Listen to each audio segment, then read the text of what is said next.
내가 5년 동안 생각하며 모았어. 인생이라는 길 위에서 우리는 참으로 많은 사람을 만납니다. 하지만 정작 내 곁을 마지막까지 지켜주는 사람이 누구인지 깨닫는 데는 평생이 걸리기도 하죠. 오늘 들려드릴 이야기는 1000억이라는 거대한 숫자 뒤에 숨겨진 한 아버지이자 명동의 거부였던 한만섭옹의 피눈물 나는 희생과 그보다 더 위대한 사랑에 관한 기록입니다. 이야기 시작 전 구독과 좋아요는 큰 힘이 됩니다. 지금으로부터 약 50년 전의 일입니다. 서울의 화려한 불빛 뒤편 남산 아래 어두운 판자촌에는 늘 큼지막한 망태기를 등에 진 젊은 사내 한만섭이 있었습니다. 그는 남들이 깊은 잠에 빠진 새벽 2시에 일어나 쓰레기 더미를 뒤졌습니다. 남들이 버린 종이 박스 하나, 빈 병 하나가 그에게는 자식들의 생명줄이었기 때문입니다. 당시의 새벽 공기는 칼날처럼 날카로워 폐부를 찔렀지만 그는 멈출 수 없었습니다. 망태기 무게에 짓눌려 허리가 끊어질 듯 아파도 그는 집에 누워있을 아이들의 얼굴을 떠올리며 걸음을 옮겼습니다. 그의 어깨에 메인 망태기는 단순한 짐이 아니었습니다. 그것은 세 자녀의 아침 식사였고 큰아들의 공책이었으며 딸 아이의 낡은 신발을 갈아치울 유일한 희망이었습니다. 만섭 씨는 길바닥에 버려진 젖은 종이 한 장도 소중히 주워 담았습니다. 비에 젖은 폐지는 무게가 더 나가 몇십 원이라도 더 받을 수 있다는 사실에 남모르게 미소 짓던 그런 고단한 아비였습니다. 만섭 씨의 아내는 막내딸 은채를 낳고 산후조리도 못한 채 차가운 단칸방에서 세상을 떠났습니다. 갓 돌이 지난 둘째 딸과 철부지 첫째 아들을 남겨두고 말이죠. 만섭 씨는 울 시간조차 없었습니다. 슬픔은 배부른 자들의 사치였고 당장 내일 아침 아이들 입에 들어갈 우유 한 통, 쌀 한 되가 절박한 현실이었습니다. 아내를 잃은 슬픔을 달랠 새도 없이 그는 거리로 나갔습니다. 눈물이 뺨을 타고 흘러내려도 손은 쉴 새 없이 쓰레기 더미를 뒤져야 했습니다. 그는 명동 한복판에서 식당 손님들이 남긴 잔반을 얻어다 아이들을 먹였습니다. 사람들의 멸시 섞인 시선과 저기 거지가 지나간다는 아이들의 놀림에도 그는 고개를 숙이지 않았습니다. 오로지 내 새끼들 배불리 먹이고 공부시키겠다는 일념 하나로 버텼습니다. 겨울철 언 땅에서 맨손으로 폐지를 줍다가 손가락 마디마디가 논바닥처럼 쩍쩍 갈라져 피가 맺혔습니다. 하지만 그는 약 한 번 바르지 않았습니다. 그 약살 돈 1000원을 아껴서 큰아들 대호의 문제집을 사고 둘째 미연이의 운동화를 샀습니다. 자신의 발은 구멍난 양말로 버티면서도 말이죠.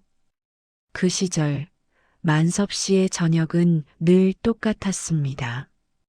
시장통 국밥집에서 손님들이 남기고 간 뚝배기 국물을 얻어와 물을 한 대접 붓고 시장 상인들이 버린 시래기를 넣어 끓인 죽이었습니다. 고기 한 점 없는 그 묽은 죽을 보며 만섭 씨는 자식들에게 말했습니다. 이게 세상에서 제일 맛있는 고깃국이란다. 많이들 먹어라. 자식들이 맛있게 먹는 모습만 봐도 그의 빈속은 든든하게 채워지는 것만 같았습니다. 아빠, 나중에 내가 돈 많이 벌어서 아빠 비단 옷 입혀줄게. 우리 아빠 다시는 고생 안 시킬게.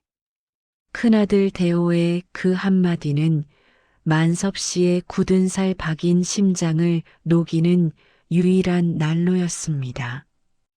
그는 겨울밤 찬물에 밥을 말아 먹으면서도 행복했습니다. 내 자식들만은 남들에게 손가락질 받지 않는 당당한 사람으로 키우겠다는 일념 하나로 50년을 버텼습니다.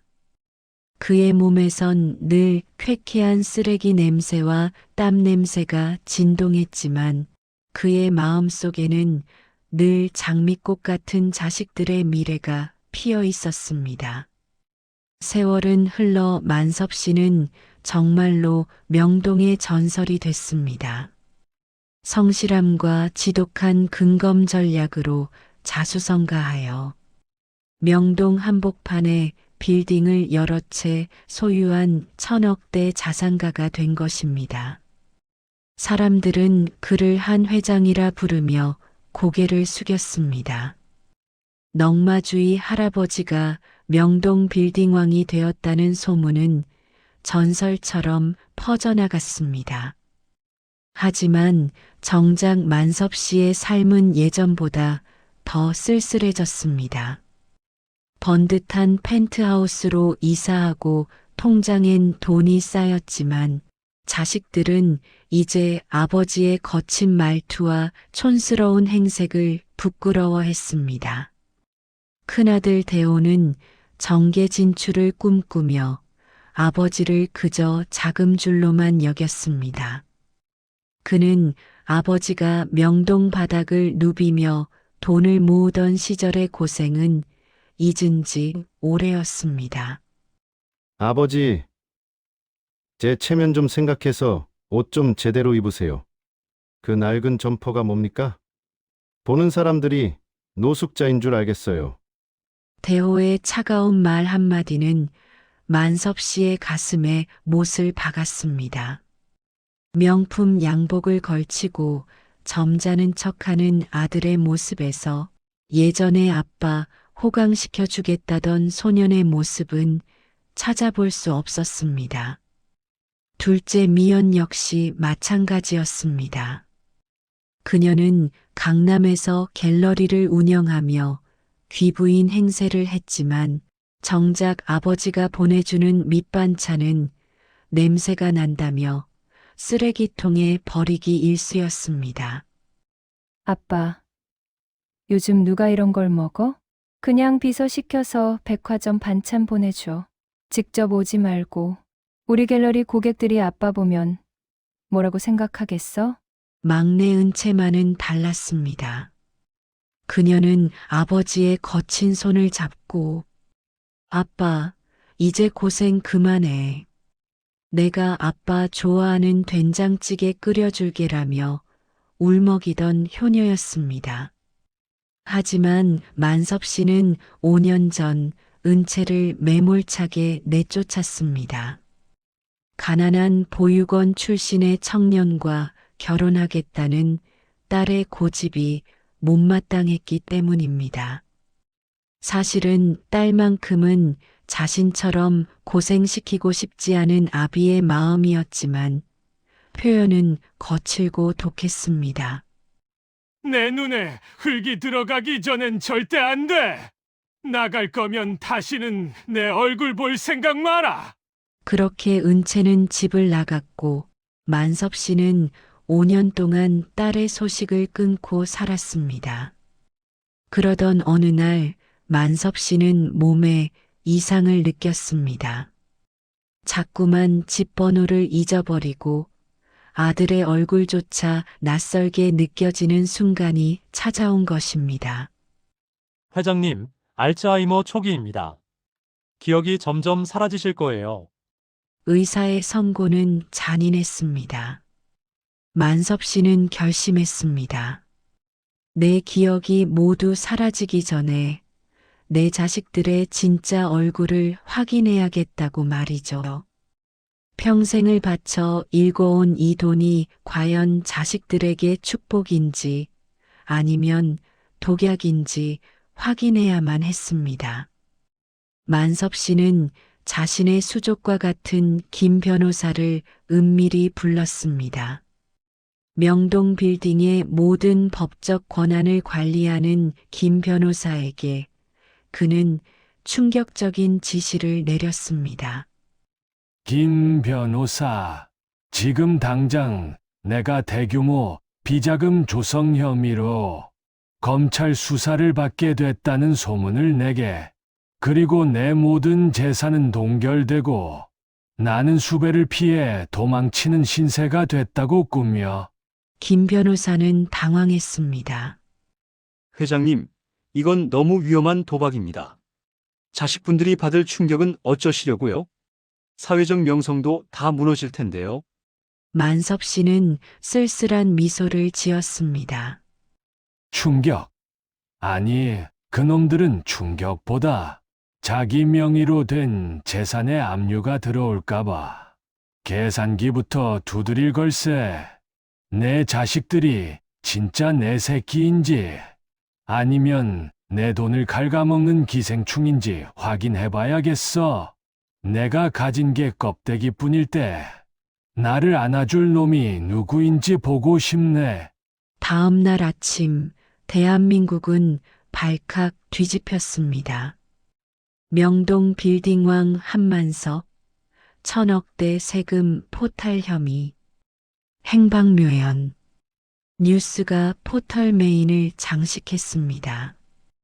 방송국마다 속보가 쏟아지고 검찰이 박 회장의 자택을 압수수색한다는 그림이 텔레비전에 도배되었습니다. 만섭 씨는 화려한 정장을 벗어 던졌습니다.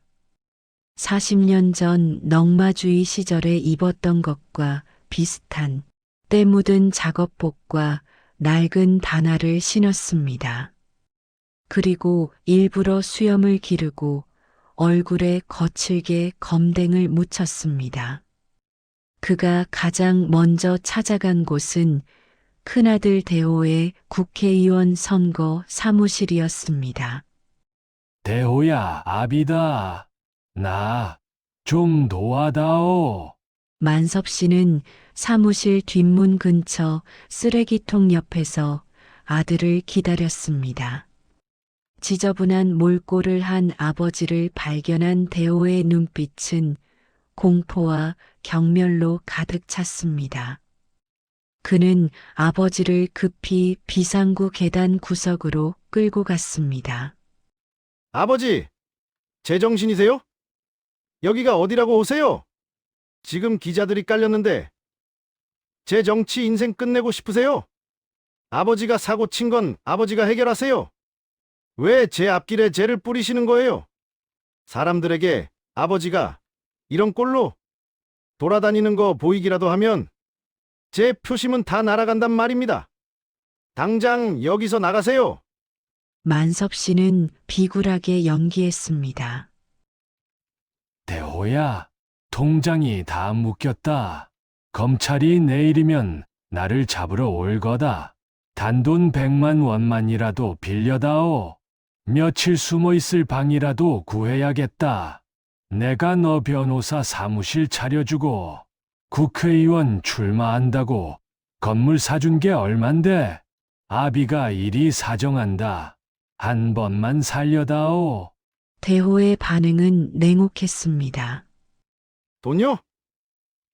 아버지 때문에 제 후원금이 다 끊기게 생겼어요. 지금 제 명의로 된 재산들도 조사 들어올까봐 다 처분하고 해외로 빼돌리느라 정신없다고요. 제발 부탁이니까 다시는 연락하지 마세요. 우리 이제 남이라고 생각하자고요. 비서, 여기 노숙자 한 분 계시니까 밖으로 좀 모셔다 드려. 다시는 얼씬도 못하게 해. 대호는 아버지를 밀치듯 내보냈습니다. 만섭 씨는 차가운 시멘트 바닥에 주저앉아 아들의 뒷모습을 보았습니다. 가슴속에 무엇인가가 툭 하고 끊어지는 소리가 들렸습니다. 40년 전 그 배고픈 시절에 아들을 위해 쓰레기통을 뒤지던 자신의 손이 너무나 부끄러워지는 순간이었습니다. 다음 날 찾아간 둘째 딸 미연 역시 마찬가지였습니다. 강남의 화려한 아파트 단지 앞에서 만섭 씨는 딸을 기다렸습니다. 그녀는 아버지가 초인종을 누르자 인터폰을 통해 소리를 질렀습니다. 아빠, 지금 우리 시댁 식구들이 와 계신단 말이야. 망신살 뻗치게 왜 이 꼴로 나타나? 사람들이 아빠 수배 중인 거 다 알아. 우리 집 근처에 얼씬도 하지 마. 아빠가 나한테 준 갤러리, 그거 아빠가 사고 친 돈으로 산 거라며? 내 돈 다 돌려내. 내 이름에 먹칠한 거 어떻게 책임질 거야? 아빠 때문에 내 사교계 인생은 끝났어. 미연은 아버지가 건네준 반찬통을 문 밖으로 내던졌습니다. 뚜껑이 열리며 만섭 씨가 딸을 위해 정성껏 담근 김치가 아스팔트 위로 흩어졌습니다. 자식들은 이제 아버지를 아버지가 아니라 범죄자이자 치워야 할 오물로 여기고 있었습니다. 흩어진 김치 포기를 내려다보며 만섭 씨는 빗물이 고인 바닥에서 실수했습니다. 넉마주의 할 때보다 더 춥구나. 내 인생이 참으로 헛되었어. 평생을 바쳐 키운 나무들이 나를 향해 독리를 드러낼 줄이야.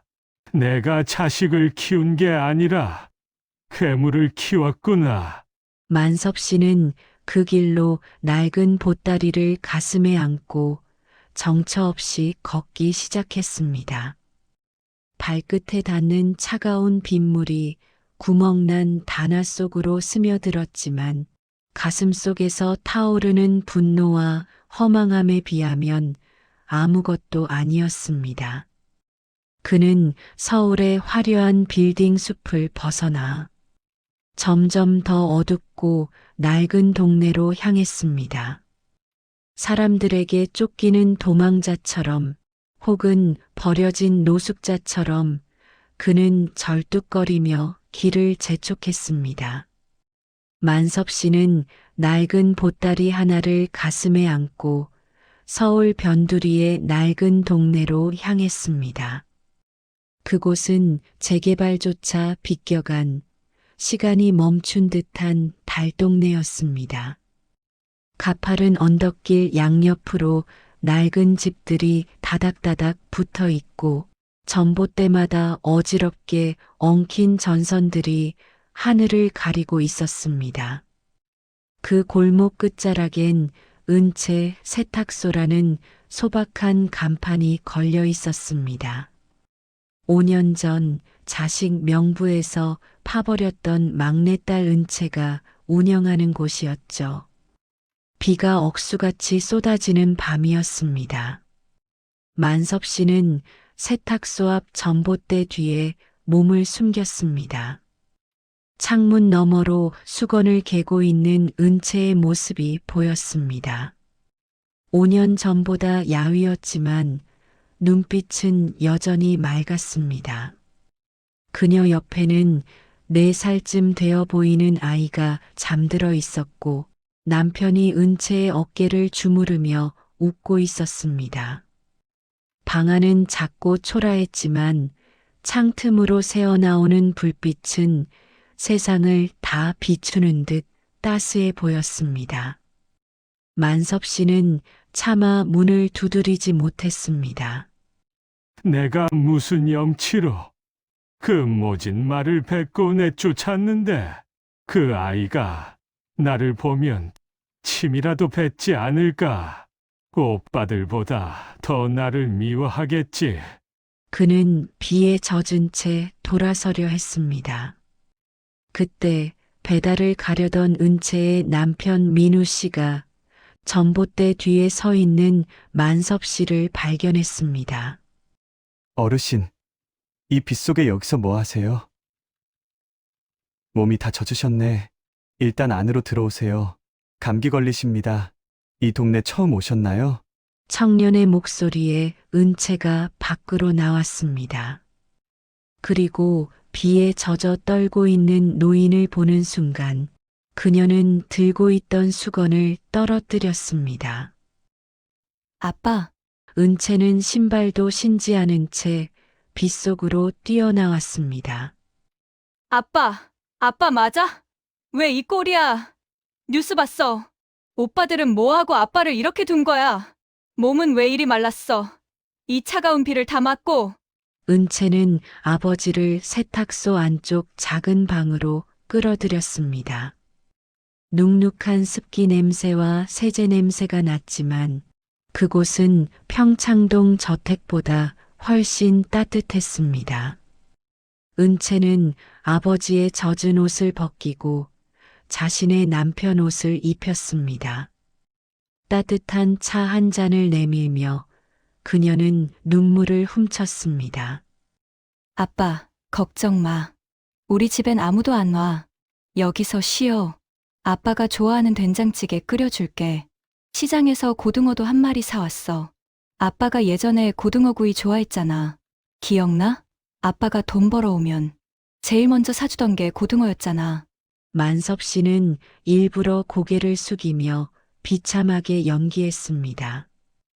은채야, 아빠가 다 망했다. 나라의 죄를 지어서 감옥에 갈지도 몰라.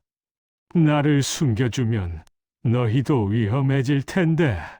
내가 미안하다. 내가 너한테 해준 것도 없는데 이 늙은 아비가 염치 없이 너를 찾아왔구나.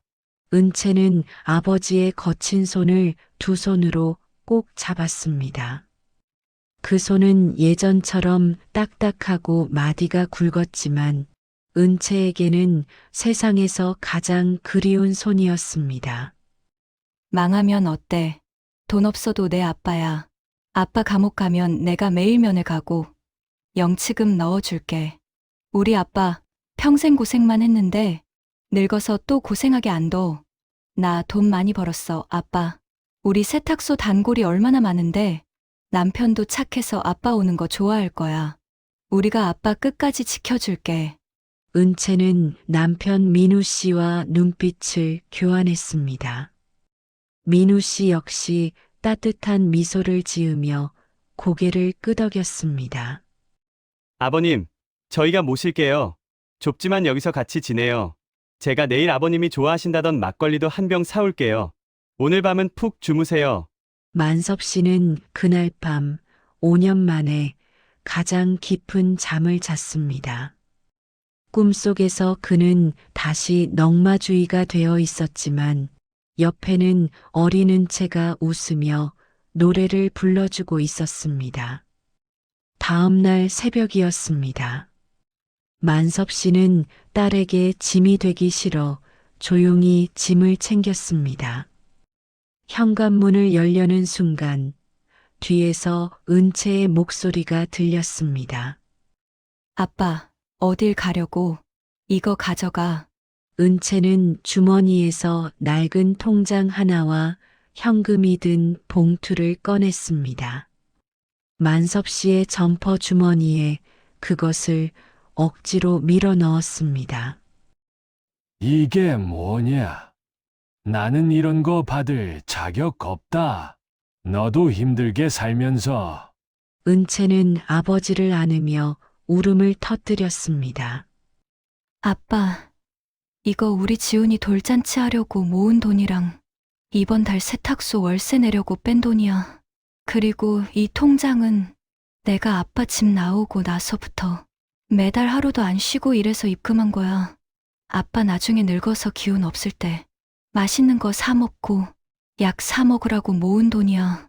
5년 동안 아빠 생각하면서 한 푼 두 푼 모았어. 통장을 펼쳐본 만섭 씨는 눈시울이 뜨거워졌습니다. 5만 원, 10만 원. 세탁소 일을 하며 푼돈을 아껴 5년 동안 한 번도 거르지 않고 입금된 흔적이 가득했습니다. 총액은 2,500만 원 남짓. 천억대 자산가인 만섭 씨에게는 큰 돈이 아니었지만 그 무게는 그가 가진 어떤 빌딩보다 무거웠습니다. 은채야, 너 전세금 올랐다고 집주인이 나가라고 했다며. 지훈이 유치원비도 밀렸다고 들었는데 이 돈을 아비한테 주면 너희는 어떡하니? 내 새끼가 고생하는 게 이 애비 가슴을 후벼 판다. 내가 너한테 준 게 없는데.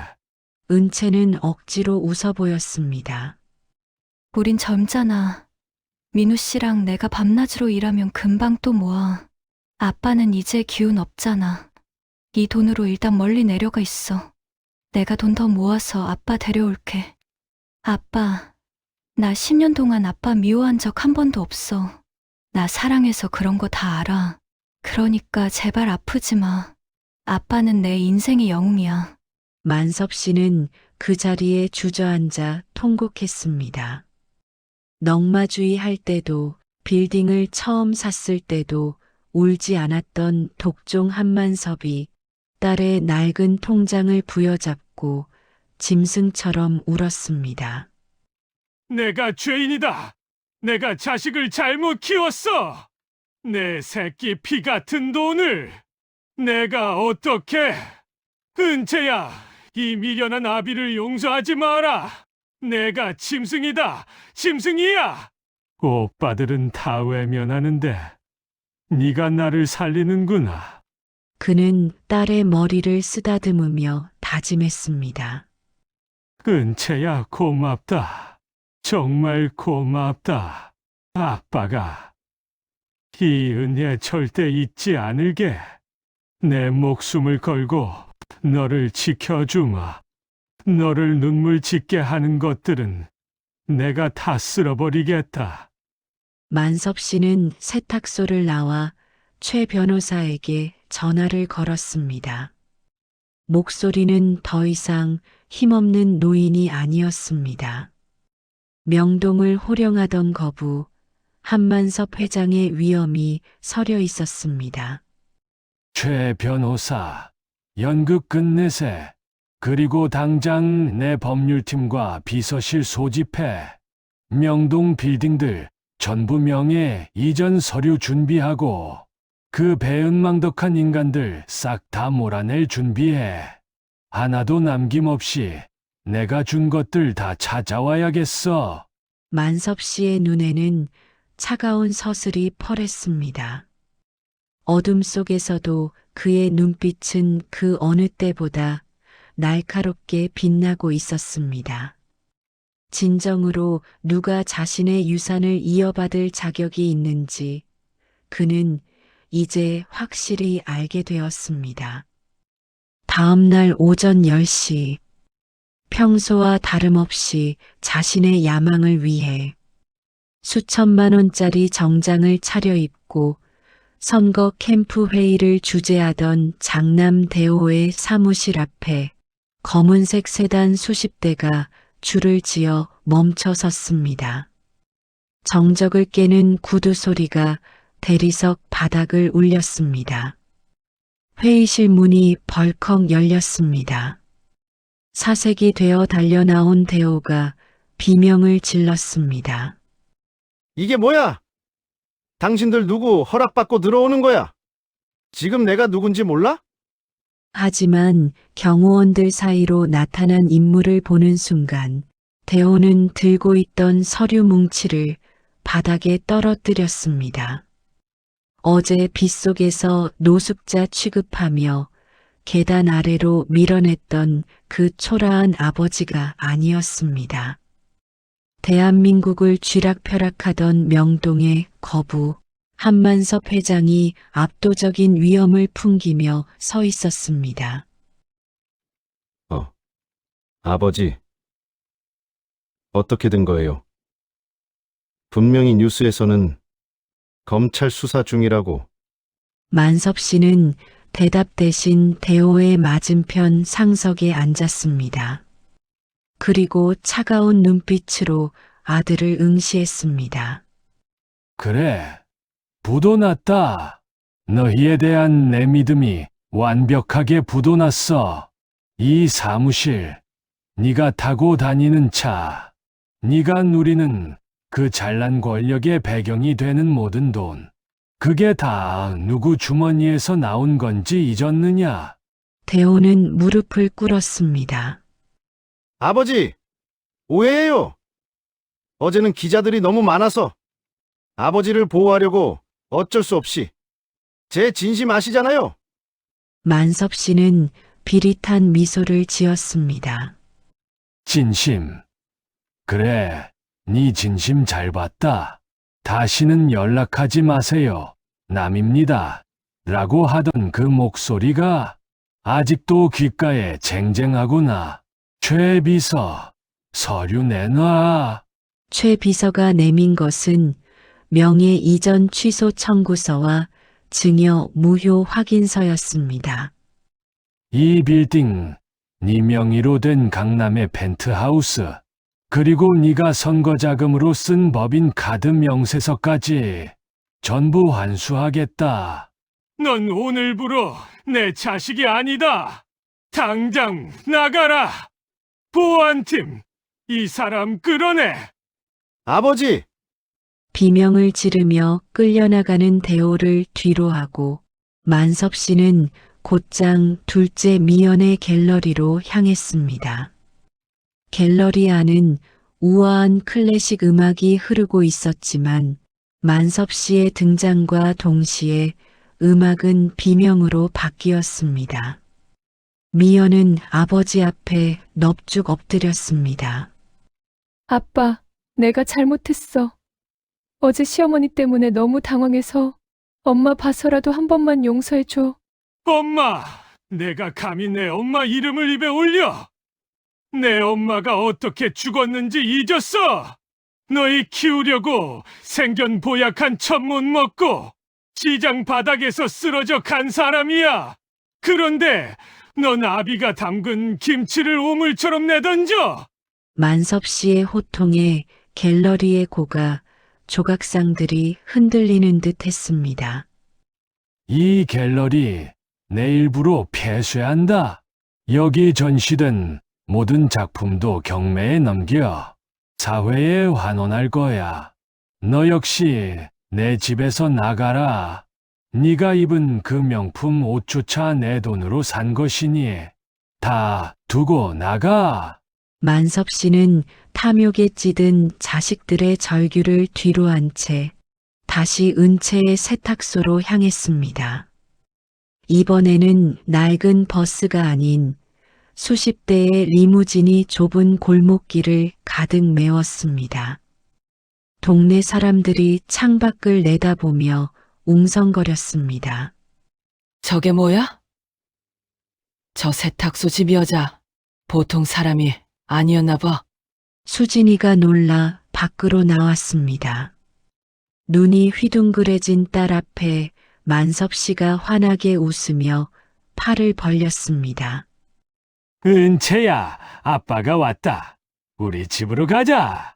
은채는 어안이 벙벙해진 채 아버지의 품에 안겼습니다. 아빠, 이게 다 뭐야? 부도난 거 아니었어? 아빠 수배 중이라며. 만섭 씨는 딸의 눈물을 닦아주며 속삭였습니다. 아니, 아빠는 부도 안 났어. 아빠는 세상에서 가장 부자야? 너 같은 딸을 뒀으니까 이제 곰팡이 냄새나는 방 말고 햇볕 잘 드는 집으로 가자. 아빠가 우리 손녀 지훈이 전용 놀이터도 만들어줄게. 이제 우리 은채 고생 끝이다. 만섭 씨의 펜트하우스는 다시 생기로 가득 찼습니다. 비린내 나고 낡은 옷 대신 은채에게는 세상에서 가장 부드러운 실크 옷이 입혀졌고 지훈이는 넓은 마당에서 마음껏 뛰어놀았습니다. 만섭 씨는 매일 아침 은채가 끓여주는 된장찌개를 먹으며 세상 부러울 것 없는 행복을 누렸습니다. 1년 뒤.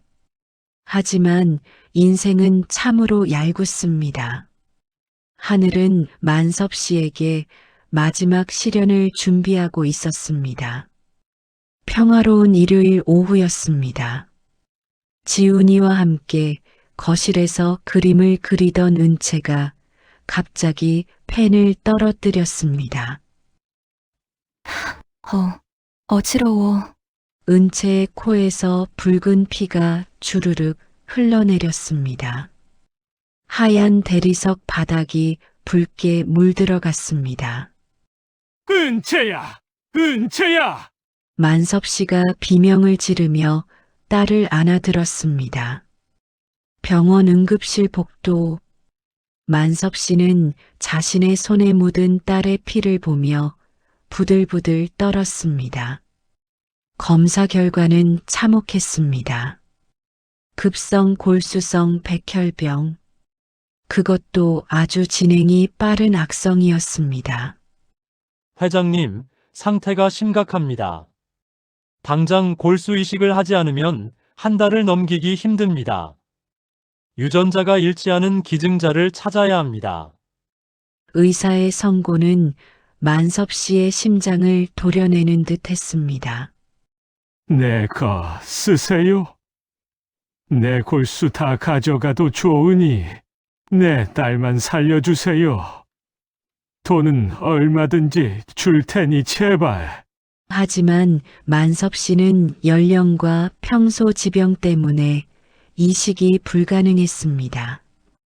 지훈이는 너무 어려서 안 됐습니다. 만섭 씨는 절망의 끝에서 결국 자존심을 버리고 대호와 미연을 불렀습니다. 재산을 몰수당하고 변두리 원룸에서 비참하게 살던 두 자식은 눈에 핏발이 선 채 병원에 나타났습니다. 너희 동생 은채가 죽게 생겼다. 제발 검사 한 번만 해다오. 유전자가 맞으면 내가 빼앗은 빌딩들 다시 너희 명의로 돌려주마. 제발 은채 좀 살려주라. 만섭 씨는 자식들 앞에 무릎을 꿇었습니다. 명동의 호랑이라 불리던 사내가 자식들 발목을 잡고 오열했습니다. 하지만 자식들은 끝까지 짐승이었습니다. 대호가 비릿한 웃음을 지으며 말했습니다. 아버지, 말로만 하지 말고 지금 당장 공증부터 해주세요. 강남, 빌딩이랑 선거, 자금 50억. 그거 다시 내놓으면 검사 받을게요. 동생 목숨값 치고는 싸잖아요? 아버지가 먼저 우리 버렸으니까 우리도 비즈니스 해야죠. 미연도 옆에서 거들었습니다. 맞아. 아빠, 우리 지금 월세방 전전하는 거 안 보여? 은채 쟤는 아빠 옆에서 호강하니까 죽어도 여한 없겠지만 우리는 살아야지. 지금 당장 서류 준비해 오세요. 그럼 검사 받을 테니까. 만섭 씨는 끓어오르는 분노에 몸을 떨었습니다. 너희가 그러고도 사람이야. 내 동생이야. 내 엄마가 목숨 걸고 낳은 내 동생이라고. 동생은 무슨, 아빠가 우리 내쫓을 때 이미 남된 거 아니었어? 조건 안 맞으면 우린가요? 대호와 미연은 뒤도 돌아보지 않고 병원 복도를 걸어 나갔습니다. 만섭 씨는 병원 벽을 주먹으로 치며 통곡했습니다. 내가 죄인이다. 내가 자식을 괴물로 키웠어. 은채야, 이 아비가 미안하다. 돈이면 다 되는 줄 알았는데 돈 때문에 내가 죽어가는구나. 시간은 속절없이 흘러갔습니다. 은채의 안색은 하루가 다르게 파리해졌고 항암 치료로 머리카락이 한 줌씩 빠졌습니다. 만섭 씨는 매일 밤 성당과 절을 찾아다니며 빌었습니다. 제발 제 목숨을 가져가시고 우리 딸은 살려주세요. 제가 평생 지은 죄, 제가 다 받겠습니다. 은채는 고통 속에서도 아버지의 손을 잡으며 웃어 보였습니다. 아빠, 울지 마. 나 괜찮아. 나 아빠랑 행복했던 1년. 그거면 충분해. 딸의 그 깊은 마음이 만섭 씨의 가슴에 수천 개의 바늘이 되어 박혔습니다. 은채의 상태가 위독해지던 어느 날이었습니다. 무균실 유리창 너머로 딸을 보며 넋이 나가 있던 만섭 씨에게 최 비서가 다급히 달려왔습니다. 회장님, 기증자가 나타났습니다. 유전자가 100% 일치한다고 합니다. 만섭 씨는 자신의 귀를 의심했습니다. 뭐라고? 누구야? 그게 누구야? 기증자는 놀랍게도 20대의 젊은 청년 민우였습니다. 그는 은채가 세탁소를 운영할 때 오토바이 배달을 하다가 교통사고를 당해 다리를 크게 다쳤던 배달 아르바이트생이었습니다. 당시 은채는 빠듯한 형편에도 자신의 비상금을 털어 민우의 수술비를 대신 내주고 그가 완쾌될 때까지 매일 도시락을 싸다 나르며 친누나처럼 돌봐주었습니다. 누나 소식 전해 듣고 바로 검사받으러 왔습니다. 누나가 아니었으면 전 지금 걷지도 못했을 거예요. 제 목숨 누나 거예요. 얼마든지 가져가셔도 됩니다. 민우의 목소리는 단호했고 맑았습니다. 만섭 씨는 민우의 손을 잡고 엉엉 울었습니다. 고맙네. 자네가 내 딸을 살렸어. 정말 고맙네. 돈으로 자식을 매수하려 해도 실패했던 아비의 절망을 은채가 평소 베풀었던 작은 선행의 씨앗이 기적으로 갚아준 것이었습니다. 수술은 성공적이었습니다. 은채는 기적적으로 건강을 되찾았습니다. 퇴원하는 날 만섭 씨는 민우를 자신의 집으로 초대해 성대한 잔치를 열었습니다. 그리고 민우를 자신의 양아들로 삼겠다고 선언했습니다. 돈으로 맺어진 인연은 돈 앞에 무너지지만 마음으로 맺어진 인연은 죽음도 갈라놓지 못하는구나. 자네야말로 내 진정한 아들일세. 그 소식을 들은 대호와 미연은 어떻게 되었을까요? 그들은 아버지의 재산을 가로챌 마지막 기회마저 사라지자 서로를 비난하며 싸우다 결국 파산했습니다. 대호는 선거법 위반과 횡령 혐의로 구속되었고 미연은 남편에게 이혼당하고 거리에 나앉았습니다. 만섭 씨는 그들에게 단 한 푼의 도움도 주지 않았습니다. 너희는 돈이 없어서 망한 게 아니라 사람이 없어서 망한 것이다. 스스로 깨달을 때까지 다시는 내 집 대문을 넘보지 마라. 1년 뒤 화창한 봄날이었습니다. 만섭 씨는 거실 벽에 걸려있던 액자 하나를 조심스럽게 꺼내 들었습니다. 그 안에는 은채가 빗속에서 건네주었던 그 낡고 쭈글쭈글한 통장과 지폐 몇 장이 들어 있었습니다. 은채야, 이 통장이 내 인생의 진짜 전억이다.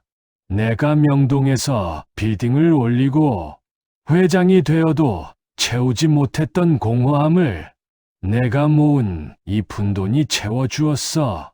은채가 아버지의 어깨에 머리를 기댔습니다. 아빠, 돈은 있다가도 없는 거잖아. 하지만 아빠가 나 사랑했던 그 마음은 내 가슴 속에 평생 남을 거야.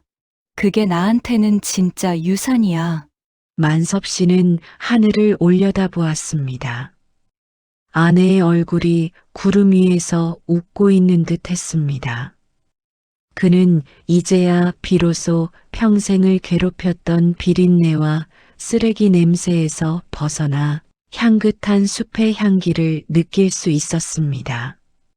여러분, 진짜 부자는 통장의 숫자가 많은 사람이 아닙니다. 내가 쓰러졌을 때 내 손을 잡아줄 사람 한 명을 둔 사람이 진짜 부자입니다. 당신의 주머니 속에는 무엇이 들어있나요? 혹시 부모님의 사랑을 돈으로 계산하며 그 거칠고 마디 굵은 손을 외면하고 있지는 않으신가요? 부모님이 여러분께 남겨주신 가장 큰 유산은 통장 속 돈이 아니라 당신을 지켜내기 위해 온몸으로 세상을 막아냈던 그 고단한 희생입니다. 오늘 밤 부모님께 전화 한 통 드려보세요. 고맙습니다. 사랑합니다. 라는 그 따뜻한 한마디가 어쩌면 천억보다 더 큰 기적을 여러분의 삶에 가져다 줄지도 모릅니다. 여러분의 가정에도 은채의 낡은 통장과 같은 따뜻한 사랑이 가득하기를 기원합니다. 긴 이야기 끝까지 들어주셔서 감사합니다.